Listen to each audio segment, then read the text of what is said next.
Sejam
muito bem-vindos e convido agora a todos aqueles que puderem a ficarem de pé para podermos ter este tempo de louvor, de adoração, de gratidão ao nosso Deus, por aquilo que Ele é, por aquilo que Ele faz nas nossas vidas, porque Ele nos providenciou salvação, porque nós podemos contemplar a obra das suas mãos. Vamos exaltar, adorar o nome do nosso Deus.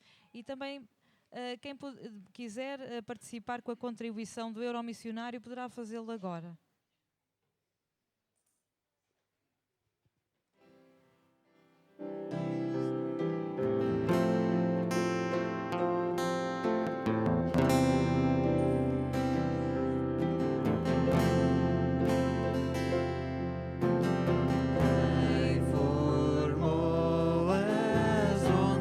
Ao falar, quem contou a areia bem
Senhor Jesus. Obrigado, ó Deus, porque podemos estar aqui esta manhã e celebrar-te e louvar-te e elevar as nossas vozes até ti e dizer que quão grande és tu, Senhor. Que não há ninguém tão grande como tu, Senhor. Tu és o único Deus verdadeiro, o único Deus vivo, o único Deus que nos providenciou meio de salvação em Cristo Jesus. Queremos dar-te toda a honra, toda a glória a ti, Senhor. É isso que queremos dizer esta manhã. Quão grande és tu, Senhor. No nome do Senhor Jesus, nós te louvamos. Amém. E vamos continuar a celebrar o nosso Deus e agradecer, dar-lhe graças por aquilo que Ele faz na nossa vida, pela força, pelo sustento, por tudo o que Ele é para nós. E temos também o privilégio de agora entregarmos e dedicarmos os nossos dízimos, as nossas ofertas. Aqueles que nos visitam hoje não se sintam obrigados ou constrangidos a participar. Realmente é uma responsabilidade nossa enquanto membros, enquanto comprometidos com Jesus, com a sua igreja, para que possa haver mantimento e sustento da sua igreja. Então vamos ter o privilégio de cantar este cântico, dai graças de coração e entregar os nossos dízimos e ofertas, e peço então aos irmãos Lourenço e Rogério que nos auxiliem então no levantamento das ofertas.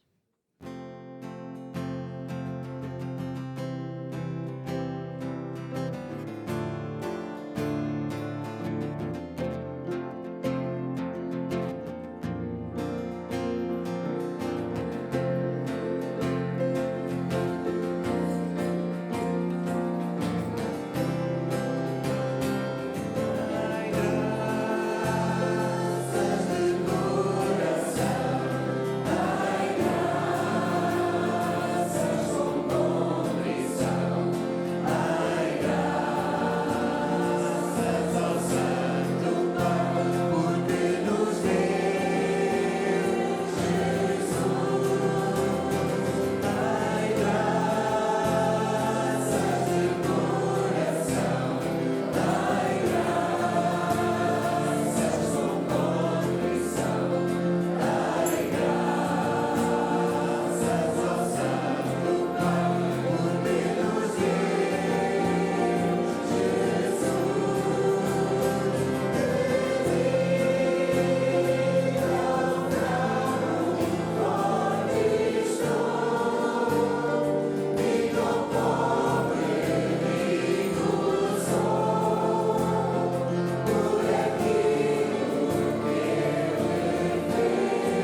Damos-te graças, Senhor Deus, por aquilo que Tu és, Senhor, pela Tua santidade, Senhor, pela Tua misericórdia, Senhor, por Teu amor, Senhor, por cada um de nós, Senhor. Damos-te graças pela tão grande salvação que nos concedeste através do Teu amado Filho Jesus Cristo, Senhor. Obrigado, Senhor, por tudo quanto realmente Tu fazes pela vida de cada um de nós, Senhor, pela vida da Tua Igreja, ó Deus, e aceita, Senhor, o nosso louvor e a nossa gratidão, Senhor Deus. Nesta hora também te queremos consagrar estes dízimos e ofertas que foram levantados em Teu nome, Senhor Deus e Pai. Abençoa, Senhor, todos aqueles que puderam dar, Senhor, e aqueles que não puderam dar, Senhor Deus, que Tu sejas com cada um, Senhor, que abençoa, Senhor, e que lhe permitas também, Senhor, terem este privilégio, Senhor, de contribuir para a obra do Teu reino aqui na terra. Nós oramos e pedimos tudo e agradecemos em nome do Teu amado Filho, Jesus Cristo. Amém, Senhor. Podem se sentar e vamos fazer agora a leitura do Salmo 1.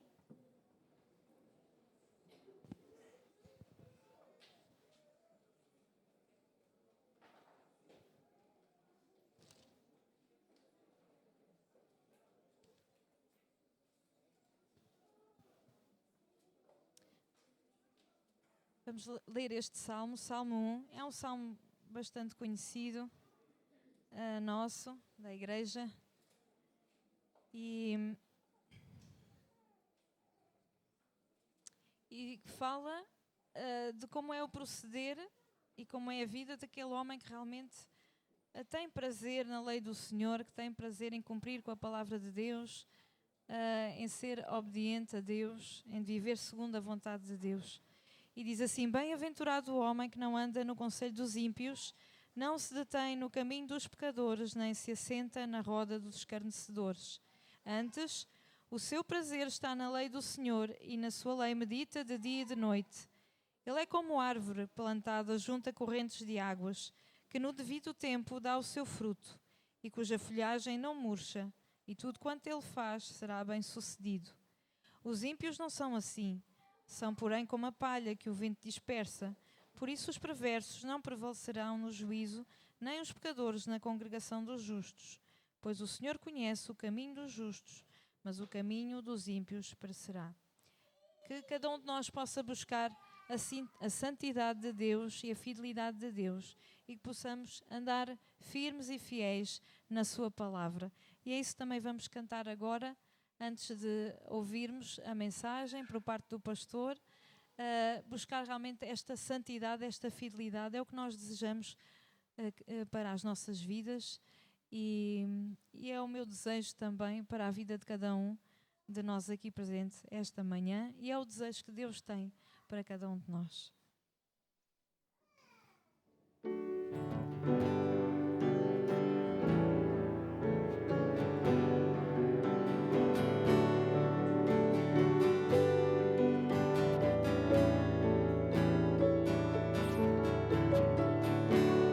Santidade, eu preciso.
Para quem esteve no culto de quarta-feira, nós começámos com uma pergunta. Os irmãos lembram-se?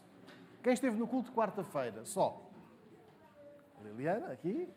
Pronto. E lembram-se de que é que nós falámos? Falámos de um tema que é muito recorrente hoje. A habitação. A habitação. Nós tivemos em maio, uma manifestação na cidade contra o abuso das casas. Não temos praticamente imóveis para arrendar em Viseu e vamos só reduzir-nos a Viseu, está bem? Nós não temos praticamente imóveis para arrendar e os que aparecem têm preços proibitivos. Por outro lado, nós às vezes fazemos contas e dizemos, se calhar é melhor comprar uma coisa nossa. Estamos a pagar tanto para outros, vamos comprar uma propriedade para nós. E deparamos-nos com valores talvez piores, mais difíceis do que o aluguer. E ficamos muitas vezes, onde é que nós vamos viver? Como é que nós vamos conseguir ter um teto, uma casa para morar? E a pergunta é, onde se pode viver bem? Será que é em Viseu, como a autarquia tem publicitado e bem? Viver em Viseu, como é que nós somos apresentados? A cidade? Jardim. A cidade Jardim. Será que é mesmo aqui que se vive bem? Eu quero convidar a que possamos abrir as nossas Bíblias no livro dos Salmos para lermos o Salmo 15 e vamos viver bem. Vamos viver à luz daquilo que nos diz a Escritura. Salmo 15.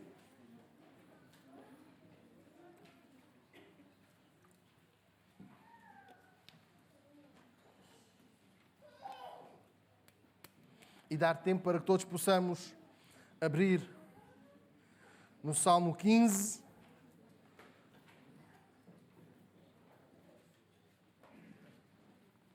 E vamos ler o primeiro versículo.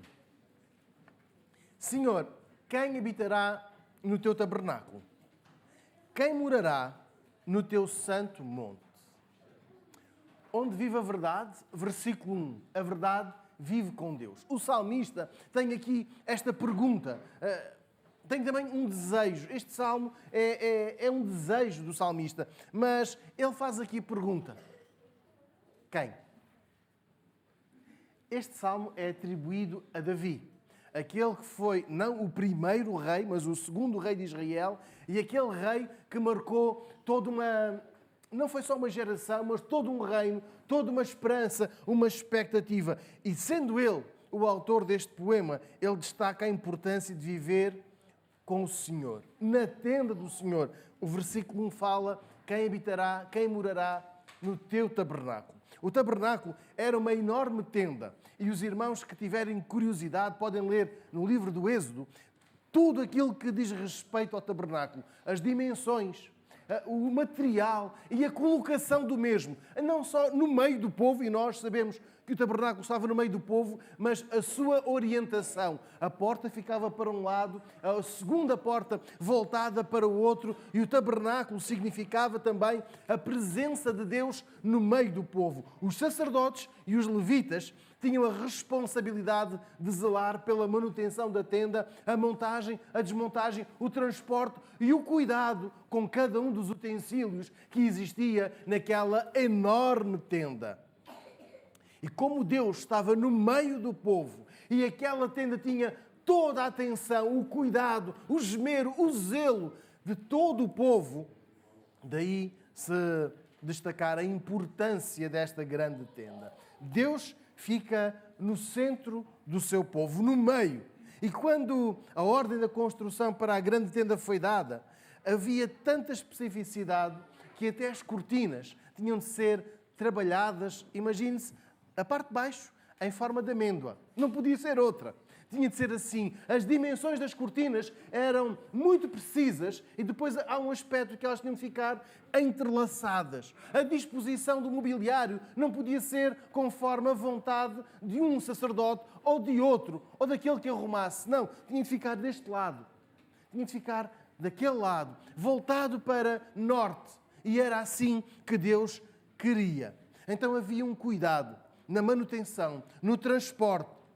E a instalação da tenda no sítio certo. Levitas, sacerdotes e os cantores eram responsáveis pelo sacrifício, pela celebração, e eles tinham o privilégio de viver mais perto da tenda. Eu quero desafiar os irmãos que depois possam ler ao longo desta semana em casa acerca da colocação das famílias.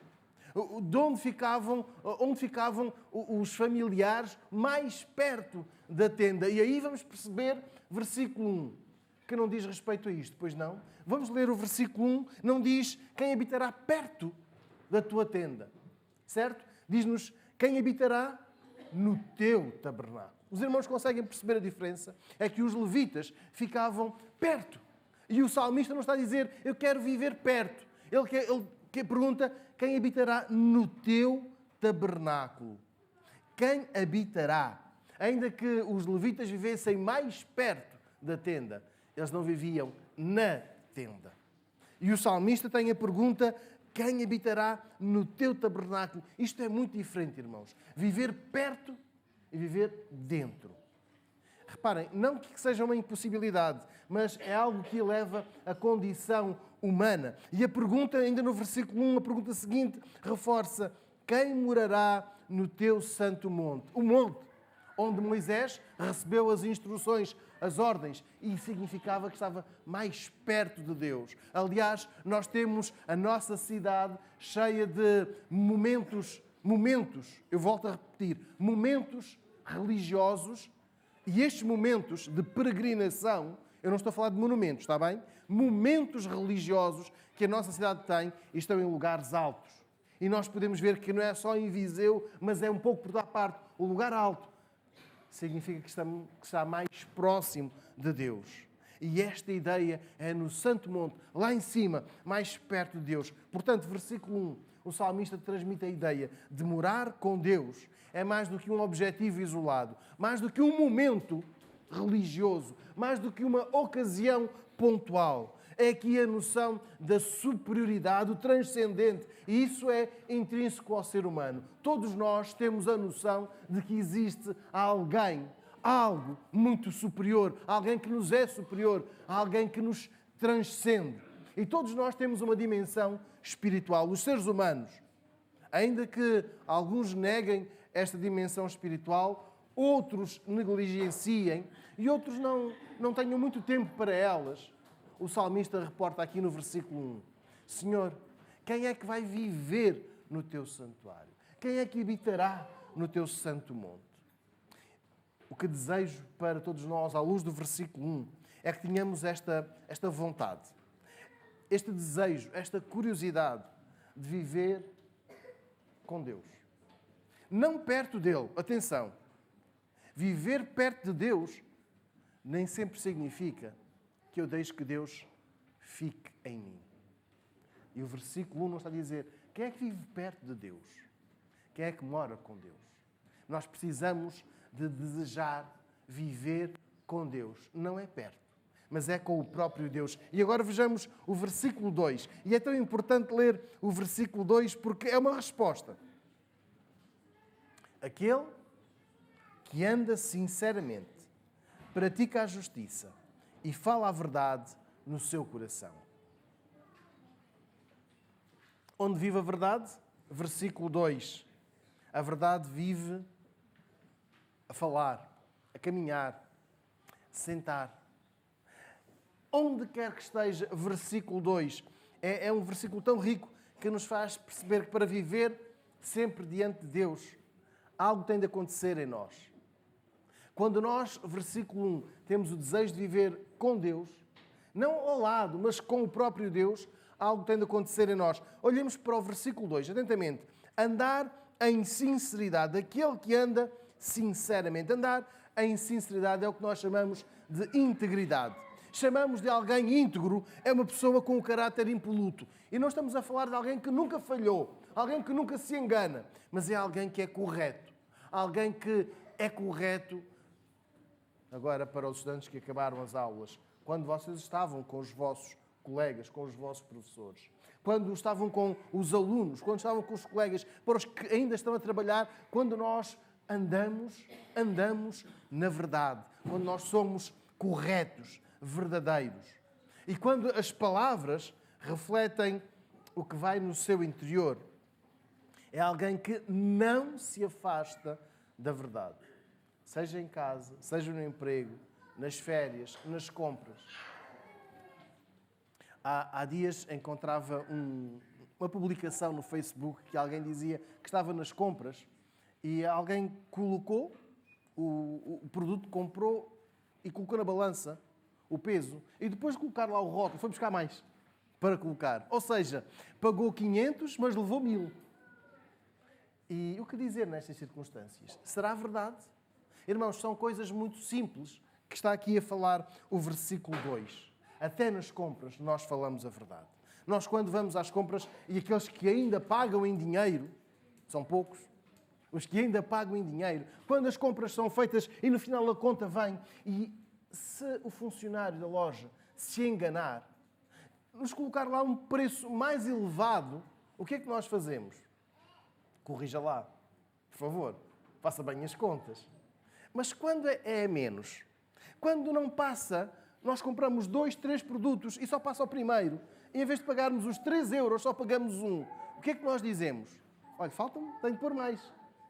Falta pagar a minha parte. Eu levei 3, mas só registou 1. Nós, quando sentimos o prejuízo para o nosso lado, falamos, porque queremos a verdade reposta. Mas quando a verdade, quando o engano é a nosso favor, temos a mesma vontade, eu quero que olhemos para o versículo 2. Aquele que anda sinceramente. Andar sinceramente é saber perceber que alguém se enganou a nosso favor e dizermos, está enganado, está enganada. É mais, não é tanto, não é tão pouco. É quando nós andamos em sinceridade. E este é o caminho a percorrer. Mas mais, versículo 2 diz o que anda em sinceridade e como diz a seguir, pratica a justiça. Os irmãos estão a ler o versículo 2. Salmo 15, versículo 2. Aquele que anda sinceramente e pratica a justiça. A prática da justiça é um complemento às palavras anteriores. Os relacionamentos corretos. Os relacionamentos corretos são pautados pela justiça, pela verdade. Aquilo que é, fica. Mas olhemos para a parte final do versículo 2. E fala a verdade no seu coração. Falar a verdade, e este é o maior requisito para estar diante de Deus. Ao longo da narrativa do povo de Israel, encontramos muitas mentiras. Encontramos muitos enganos. Encontramos muitas vezes a verdade a ser substituída pela mentira. Mas nós olhamos para o versículo 2 e percebemos onde é que mora a verdade quando ela fala de coração. Falar a verdade vinda do coração não são aquelas palavras de ocasião. Quando alguém nos pergunta, como estás, Inês? A Inês diz, está tudo bem, e vai embora. Falar a verdade. E nós não queremos ouvir a resposta do outro. É só por uma questão de cortesia. Perguntamos como está, mas nós não estamos a ouvir. Então, falar a verdade é não só não ter aquelas palavras da boca para fora, mas é uma questão de atenção, de respeito e de sinceridade. Algo que o Espírito Santo faz em nós e que deve ser natural. Os irmãos depois podem ler Gálatas, no capítulo 5. Quando o Espírito Santo desenvolve o fruto em nós, nós não podemos falar a mentira. As nossas palavras devem ser sempre sinceras. É mais do que aquela pergunta, como está? Está tudo bem, passou. É dizer a verdade sobre o que sentimos e de como Deus muda a nossa perspectiva de avaliar o dia e o sentimento. A Fabiana, aqui há umas semanas, desafiou-nos ao pote da gratidão. Lembra-se, Fabiana? E ela até deu a ilustração que lá em casa eles têm os post-its coloridos. Irmãos, não temos de fazer o mesmo que eles fazem, mas temos de fazer aquilo que a Bíblia diz. Sermos gratos. Isso muda a nossa perspectiva do dia. Nós podemos ter um acontecimento difícil, triste, hoje, mas nós não podemos esquecer tudo aquilo que Deus fez ao longo do dia. Ao longo do dia onde aconteceu este momento triste e difícil. Nós precisamos de saber olhar e dizer que Deus também nos deu coisas boas. E a verdade é um requisito imprescindível para se relacionar com Deus.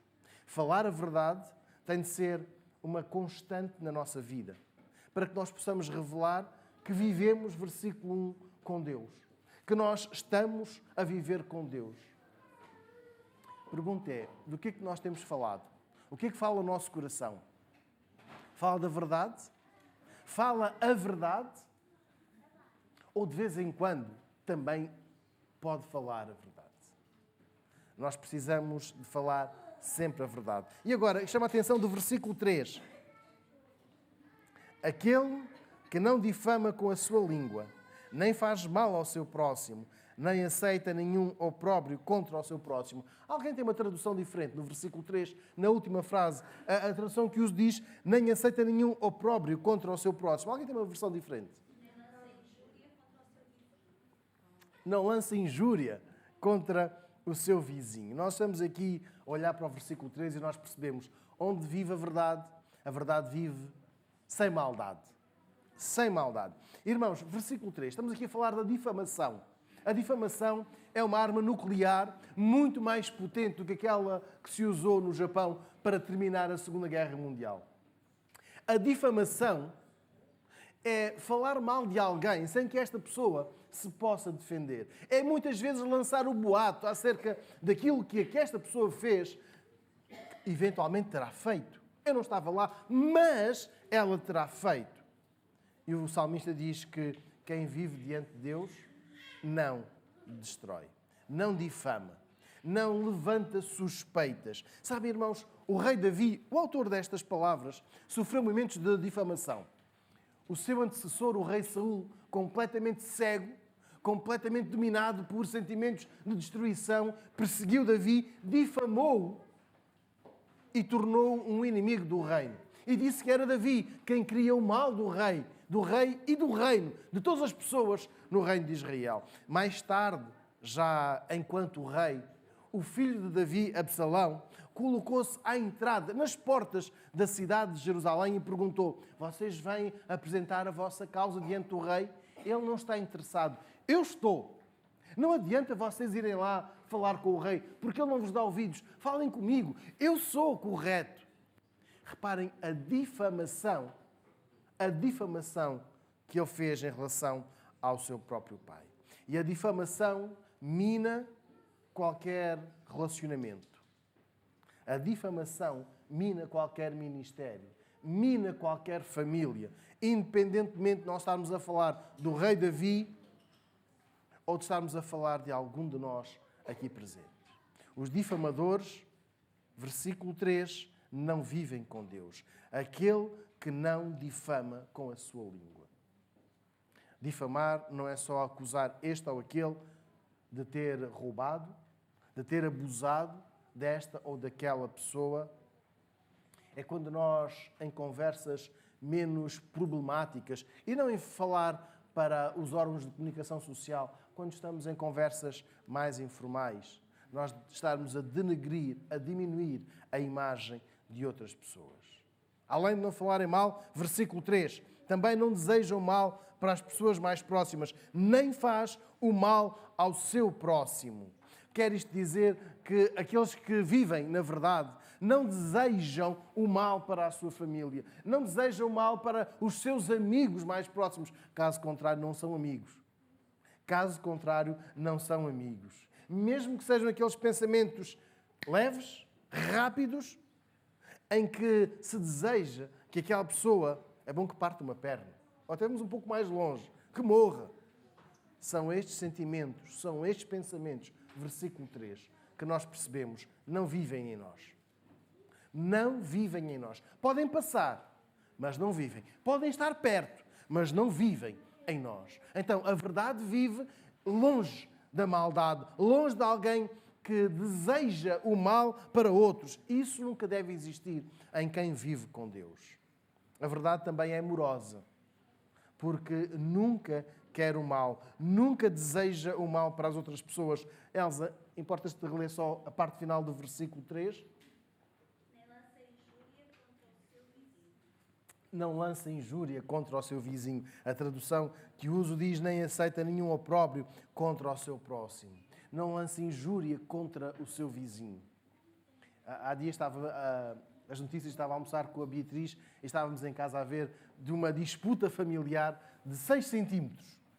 Não sei se os irmãos viram esta notícia. O pai deixou a propriedade para os 3 filhos e uma das filhas começou a construir, mas fez o muro 6 centímetros, um pouco mais à frente. E os 2 irmãos, ficaram ali numa disputa de 6 centímetros. E o casal dizia, mas quer dizer, por 6 centímetros. E um dos irmãos, que não quis dar a cara, escreveu e disse, a verdade acima de tudo. Estes são, e depois veio ali um chorrilho de afirmações feias que não vou reproduzir. Então, olhando aqui para o versículo 3, é não estar aqui a falar mal, a pensar mal, nem a aceitar a afronta. Ou seja, permitir que se fale mal de alguém perto de nós que não seja a verdade. E permitam que ilustre com esta família que mencionei agora. Quando nós estamos descontentes com a atitude de um dos nossos irmãos, ou até mesmo com os nossos pais, nós vamos procurar falar com outro familiar para denegrir a imagem daquele, para falar mal daquele. Quando o pai disser que não é procurar a opinião da mãe e dizer, já viste, o pai não deixou, e a mãe vai falar mal do pai ao filho. Ou o contrário, o pai vai falar mal da mãe ao filho. Mesmo que os pais estejam casados, separados, divorciados, não deve isto acontecer. A nossa casa deve parar imediatamente esta conversa. Para os pais aqui presentes, vamos parar a conversa quando um dos nossos filhos ou os nossos filhos estão a falar mal do outro, quer seja do irmão, quer seja do nosso cônjuge. Parar. Mesmo que possam ser palavras aparentemente verdadeiras, nós paramos. Não permitimos a criação de uma imagem negativa do outro. Nem falamos mal do cônjuge aos nossos filhos, nem falamos mal dos nossos filhos aos nossos filhos. Não falamos mal dos nossos irmãos. E às vezes os nossos irmãos portam-se mal. E às vezes somos nós que nos portamos mal. Então, olhando para o versículo 3, não estarmos a ser maldosos nos nossos relacionamentos familiares, porque a verdade, irmãos, a verdade evita os conflitos. A verdade alivia a tensão lá em casa. E a verdade tem estas características. A verdade quer o bem, a verdade não dá espaço à maldade, não dá espaço à calúnia, à difamação, à suspeita de que ele quer mais do que ela, do que este é mais do que aquele, do que... A calúnia não tem lugar na verdade. Olhando para o versículo 3, nós revemos-nos nele. Eu volto a reler e peço que os irmãos acompanhem a leitura. Aquele que não difama com a sua língua, nem faz mal ao seu próximo, nem aceita nenhum opróbrio contra o seu próximo. Revemo-nos no versículo 3. Estamos nós a viver na verdade. E se ainda não estamos, irmãos, está aqui diante de nós. Está diante de nós o ensino. Não é a minha vontade, não é o desejo desta ou daquela pessoa, é a palavra de Deus que nos diz. A maldade não existe na nossa família. Terminando, irmãos, versículos 4 e 5. A verdade vive na correção. Correção, e eu agora chamo a atenção. A cujos olhos o réprobo é desprezado, mas honra os que temem ao Senhor. Aquele que jura com dano seu e contudo não muda. Aquele que não dá o seu dinheiro com usura, nem recebe peitas contra o inocente. Quem faz isto nunca será abalado.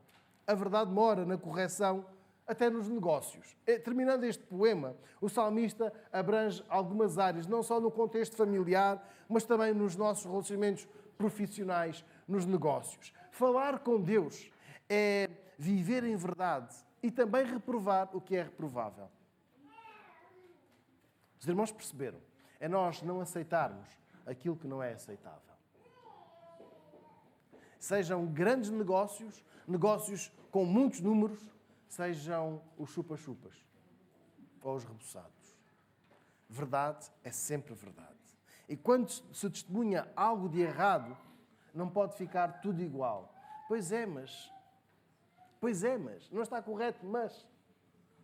Não podemos ser coniventes com o silêncio.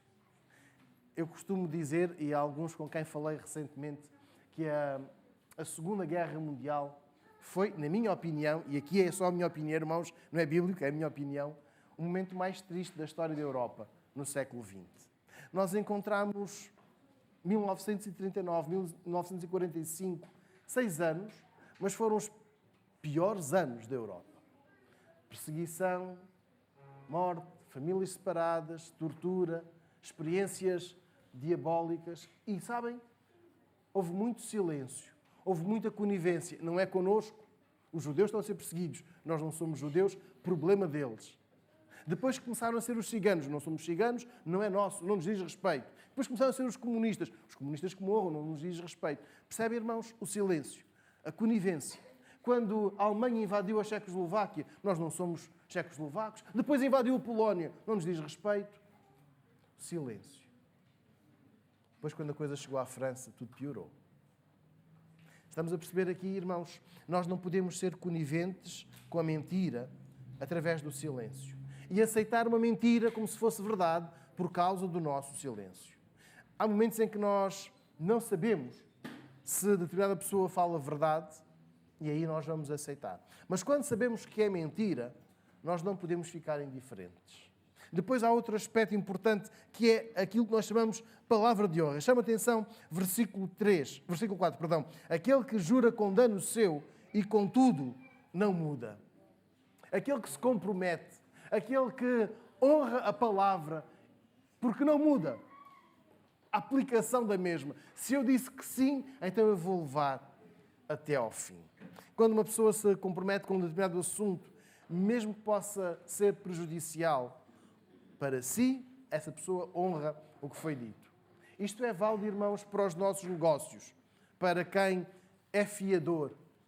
Para quem é fiador, quer no crédito de habitação, quer até no mercado do aluguer, e diz que eu sou fiador desta pessoa, se ela falhar, eu tenho de honrar a minha palavra, eu tenho de pagar a renda dela.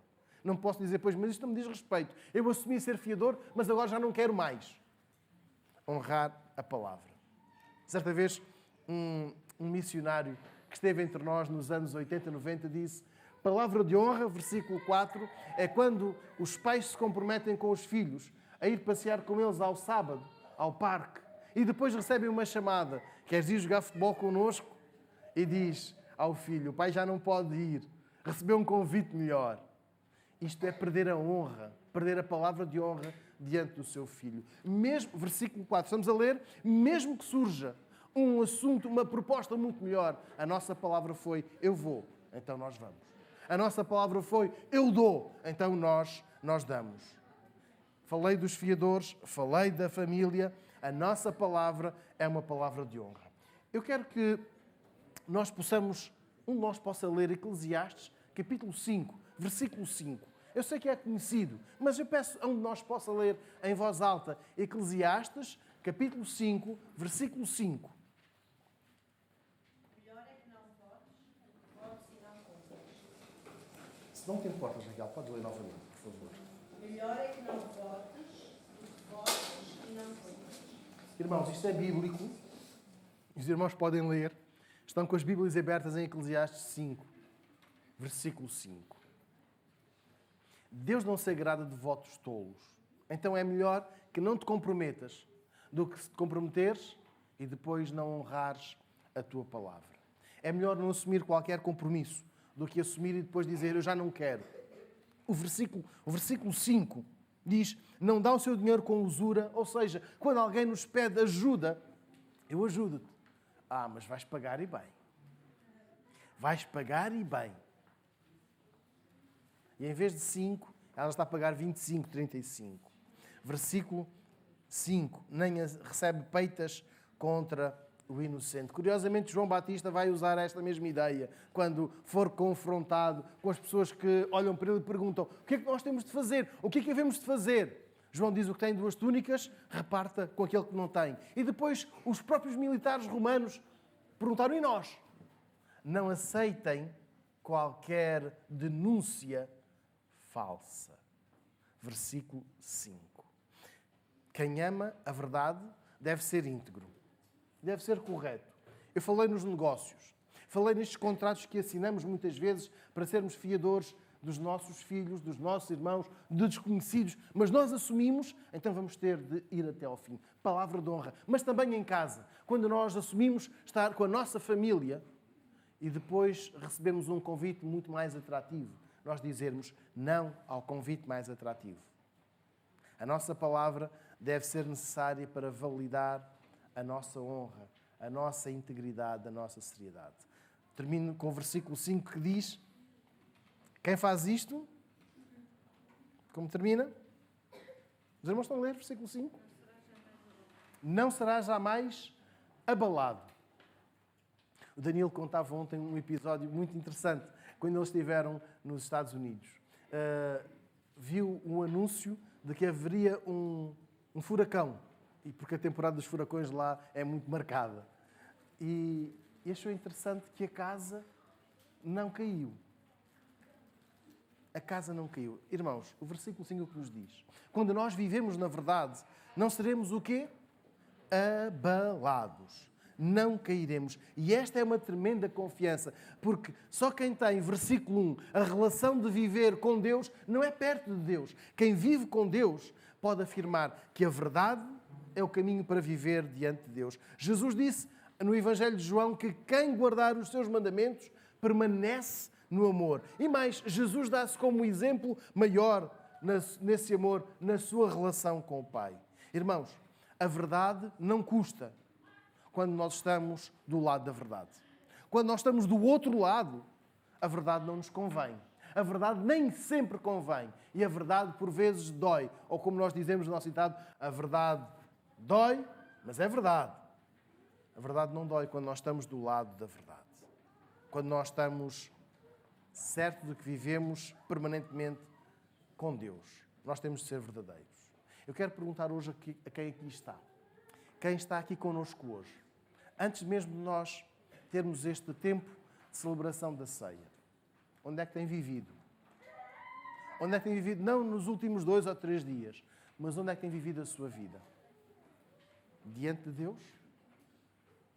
Deus tem estado no centro da sua vida. Isso nota-se com a verdade, com a integridade, com a palavra de honra? Ou temos mudado quando nos convém? Quando não nos convém? Quando não nos apetece? Ou quando nos apetece? Irmãos, há um texto muito giro, que é fortíssimo. O Senhor Jesus veio para morrer na cruz em nosso lugar. E quando se aproximava o momento da sua prisão, sabe o que ele pediu? Pai, se possível, passa de mim este cálice. Contudo, faça-se a tua vontade e não a minha. Palavra de honra. Integridade. Integridade da parte do nosso Salvador. Nós hoje estamos a celebrar a ceia do Senhor. Irmãos, nós temos o pão e temos o vinho. Este momento não nos vai dar uma graça. Nós não vamos sair daqui perdoados, nós não vamos sair daqui santificados, não vamos sair daqui cheios do Espírito Santo e capazes de ganhar tudo e mais alguma coisa. Nós vamos dizer, este pão aviva-nos a memória do corpo que o Senhor Jesus entregou para que nós hoje possamos ser perdoados. Este vinho aviva-nos a memória do sangue que o Senhor Jesus derramou para que nós hoje estejamos limpos de todo o pecado. E eu quero convidar a todos os presentes, que um dia aceitaram Jesus como o Senhor e o Salvador da sua vida. Jesus já não mora perto, mas Jesus mora em si. Já deu testemunho público da sua fé através do batismo. Simbolicamente morreu para o pecado, para a velha natureza, para a velha vida e hoje vive para Jesus. Quem está em comunhão com o Senhor, como diz o apóstolo Paulo em 1 Coríntios, no capítulo 11, versículo 28, examine-se, pois, o homem a si mesmo, para que não tenha ódios, os maus pensamentos que líamos no versículo 3. Está em comunhão com Deus e com a sua igreja, que hoje venha participar connosco. Repito, a ceia não nos vai perdoar, não nos vai salvar, não nos vai tornar mais santos, vai dar-nos uma responsabilidade tremenda. Eu estou a dizer que creio na morte de Jesus e que Ele virá segunda vez. Vamos orar, irmãos? Querido Pai, nós agradecemos-te porque nos proporcionas tudo aquilo que nós necessitamos. Tu nos proporcionas o perdão, a salvação, mas também o estilo de vida que desejas, um estilo de vida correto, coerente. Pedimos-te, querido Espírito, que nos fortaleças na verdade. Que as nossas palavras sejam verdadeiras. Que os nossos pensamentos sejam sinceros, puros. E se ainda não estamos a ser, pedimos-te, querido Espírito, que removas de nós tudo aquilo que não é correto, tudo aquilo que não vem de ti. E que nesta manhã o nosso testemunho seja válido por aquilo que tu fazes em nós. Válido diante uns dos outros, mas diante de ti. E que nós possamos anunciar a morte do Senhor Jesus, a morte expiatória, a sua vitória sobre a morte e a sua vinda gloriosa todos os dias da nossa vida. É o que te pedimos e agradecemos em nome do Salvador, o único Salvador, o Senhor das nossas vidas, Jesus Cristo. Amém. Nós vamos ser servidos do pão. Eu quero convidar os irmãos diáconos, o irmão Slava e o irmão Lourenço, que nos auxiliem com a distribuição. Nós vamos entoar a primeira estrofe do hino, Pão da Vida. E este hino não foi escolhido pela curiosidade, ao acaso, foi propositado para que nós pudéssemos hoje celebrar o Senhor Jesus, aquele que é o nosso pão da vida. Então nós vamos ser servidos do pão enquanto entoarmos este hino, Pão da Vida.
Nesta estrofe, Pão da Vida.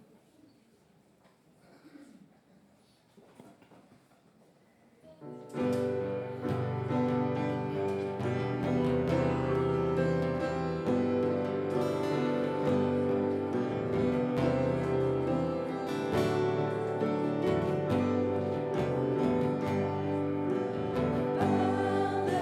da vida, pão dos céus, pão de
Jesus é a nossa paz. Ele é o pão que nos dá a vida. Como ele mesmo disse no Evangelho de João, no capítulo 6, eu sou o pão que desce dos céus. Nós queremos, com este memorial, recordar o corpo que Jesus entregou em nosso lugar.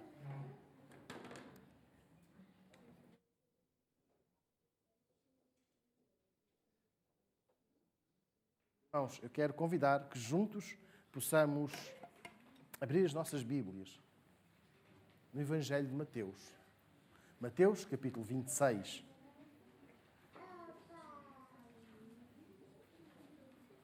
Mateus, capítulo 26.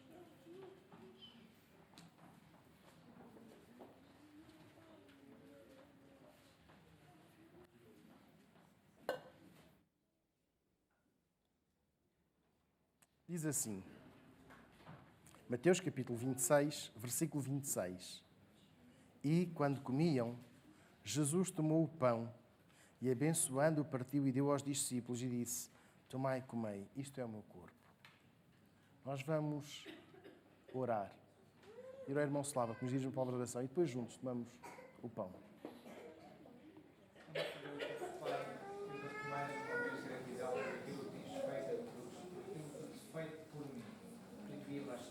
Eu devia lá estar na cruz, mas tu amaste-me de tal maneira que daste o seu Filho, eu e todos nós tivemos salvação no nome de Jesus Cristo. Amém.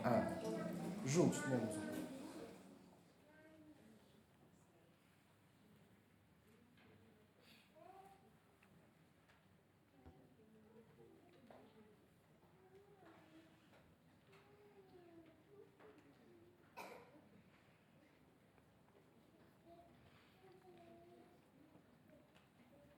Nós vamos ser servidos com os cálices. Eu agora vou pedir ao irmão Rogério que nos auxilie para ser o terceiro elemento da distribuição dos cálices.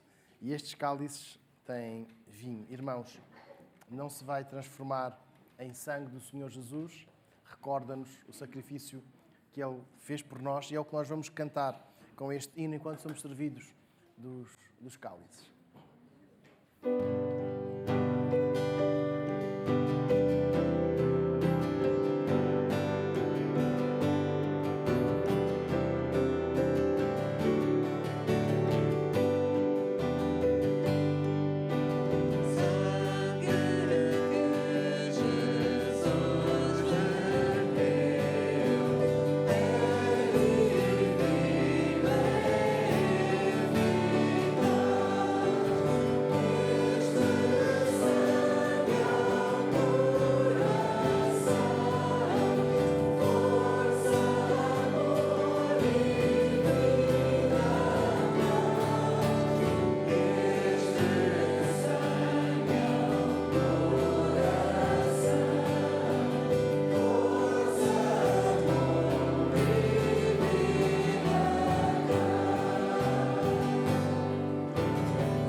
Está bem? Agora as vozes masculinas vão cantar sangue que Jesus verteu é divino e eficaz. E depois as vozes femininas juntar-se-ão na repetição. Agora só as vozes masculinas.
Irmãos, estamos servidos.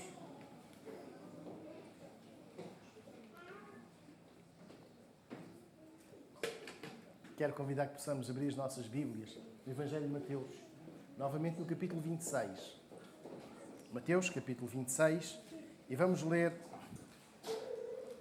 do versículo 27 até ao versículo 29. E, tomando o cálice e dando graças, deu-lhe dizendo: bebei dele todo, porque isto é o meu sangue, o sangue do Novo Testamento, que é derramado por muitos para a remissão dos pecados. E digo-vos que, desde agora, não beberei deste fruto da vide, até o dia em que o beba de novo convosco no reino do meu Pai. Peço ao irmão Lourenço que nos dirija uma palavra de oração e depois juntos tomemos o copo. Senhor nosso Deus, Senhor Jesus, graças a Deus, honrado pela palavra que nos teu que é a cruz, Senhor, morreste por nós. Graças a Deus, todas as coisas que podemos iremos reinar. Amém, Senhor. Obrigado, Senhor. Obrigado. Amém. Juntos tomemos o cálice.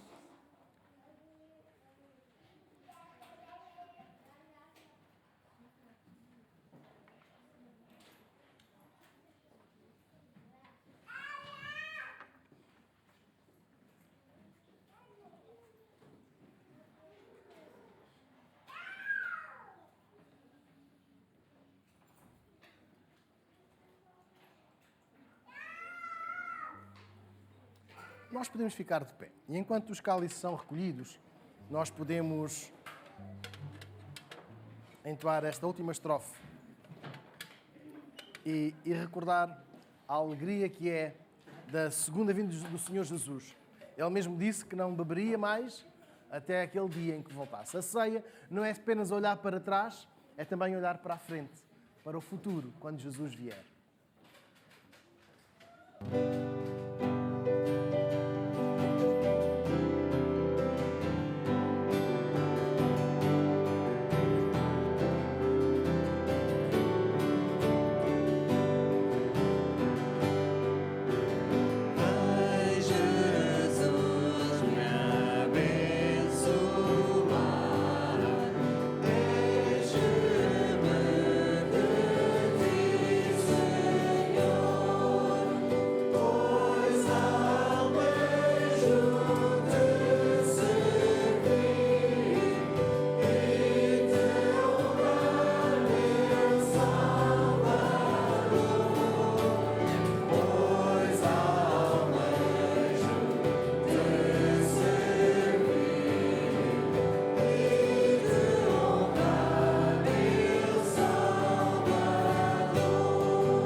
Tem um pedido: vem Jesus, vem me abençoar. Mas tem também um compromisso, que eu quero honrar, quero servir ao meu Salvador. E que este possa ser o desejo do nosso coração. Não apenas hoje, mas durante toda a nossa vida. Que nós tenhamos o desejo, a vontade de honrar aquele que nos honrou com a sua vida e com a vida eterna que nós temos nele. Vamos orar. Quero convidar a que possamos curvar as nossas cabeças, fechar os nossos olhos, vamos falar com o nosso Deus. Pai do céu, nós damos-te muitas graças, porque em Ti temos a verdade. Em Ti encontramos a verdade e em Ti nós encontramos o caminho para uma vida eterna, porque só Tu tens as palavras da vida eterna. Dá-nos esta confiança todos os dias. E rogamos que a graça do Senhor Jesus, o amor de Deus o Pai e a comunhão do Espírito Santo sejam sobre todos nós, agora e para sempre. Amém. Os irmãos têm a bondade de sentar e enquanto escutarmos o preslúdio, vamos ficar em conversa a sós, silenciosa com o nosso Deus.